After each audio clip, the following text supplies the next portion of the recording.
So now let's get into some orthopedic tests for the lumbar spine, starting with neural tension tests. The first one will be the straight leg test or the Sciatic test. So you start off with the patient supine. So Lindsay, it's a passive test, so you don't have to do anything. Just let the legs go loose. You'd want to compare both sides in a clinical setting. For the purpose of this video, we'll just be showing one side. You start off, you're going to create flexion of the hip with knee extension, so a straight leg. And I'm just going to make sure this is straight. We're going to start to raise this. You start nice and slow, and you're feeling for tension. And you're noting at what height or at what position you might create some symptoms here. So if the patient says, oh, now I feel it, you'd want to note at what angle this is. If you reach a point where you actually create symptoms, you'd want to back off a little bit, 10 to 15 degrees, and you're going to dorsiflex the foot. So by doing this, you're actually creating more tension along the sciatic nerve and any other neural structures. This is going to be testing levels from L4 all the way down to S3. Doing okay? Mm-hmm. Yeah, okay, and then we back off a little bit. So just to demonstrate again, in a patient that's not symptomatic, we actually might be able to get to 90 degrees. Usually the range of a neural tension problem would be between about 30 and 70 degrees. And roughly the first 30 degrees tends to be more of just muscle tension and slack till you build up the tension. Now, when performing the straight leg test, as you do the test on the patient, if you find a point where there's some pain that's elicited and you want to get in there and maybe increase the neural tension just to specifically figure out what's going on, there's ways of doing that. So for example, let's say we get a positive test at this height and we've increased tension here. Another way to increase tension further would be to adduct the leg. So we're going to bring it in this way. We're going to internally rotate, and then you'd have the patient bring their chin up towards their chest. So that is creating neural tension along the whole line. So this is a great way to help you diagnostically. Now, we'll bring this back down for a sec.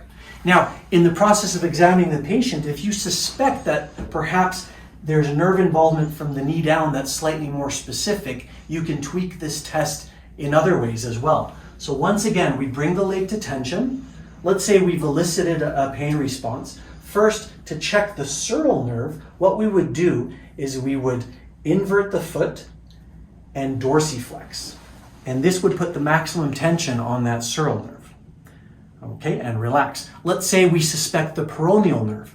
Same idea, we would invert the foot, but this time we would plantar flex.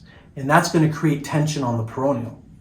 And then lastly, if we suspect the tibial nerve, what we would do is we would evert the foot like this and then dorsiflex. And that's going to create maximum tension on the tibial nerve. So great ways to modify this test to help you clinically and diagnostically. Now let's demonstrate the well leg test. This is exactly the same as the straight leg test. The only difference is you're performing it on the asymptomatic side.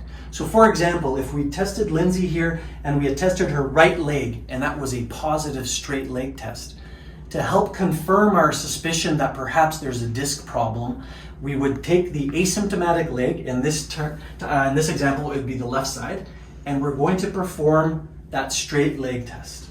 Now, if we got to this point, for example, and we created symptoms on the symptomatic side, that would be considered positive.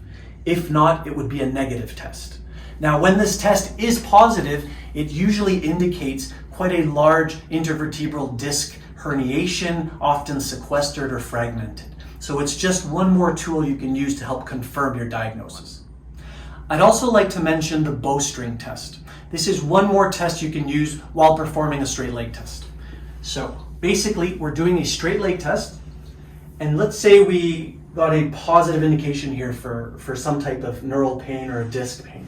What we would do is we would bend the knee about 20 degrees, you can rest it on your shoulder, you're taking your thumbs into the popliteal fossa, and basically you're putting pressure and tractioning on the sciatic nerve.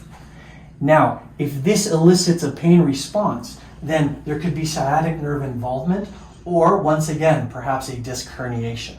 So one more tool to use. Let's demonstrate the Slump Test. Now this test is a neurotension test, but it's going to check lumbar spine, nerve roots, L4 through S3, the sciatic nerve, even the dura mater. So it's quite a good test for maximum neural tension. Starting out, patient is seated. Lindsay, I want you to slouch forward. So you're going to really slouch forward. So this is already increasing neural tension in the spine. And bring your chin down. I'm going to create some overpressure. Okay. Now slowly straighten your leg. Good. At this point, you could increase tension more by pulling your foot back, so dorsiflexing. Now, a pain in this position would be considered a positive test. To see if there's dura mater involvement, I could release the tension here and have you look up and bring your head back a little. Now, if the pain decreased, then we would suspect that there's dura mater involvement. A variation of this would be to use both legs, so you could bring the other leg up as well. And this would really be creating a maximum tension. Now, bring the right leg back down. If we suspect obturator nerve involvement, what we could do here is create some hip abduction.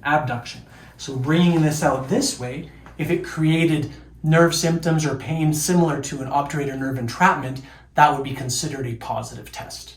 Okay, good. And relax again. So that is the slump test.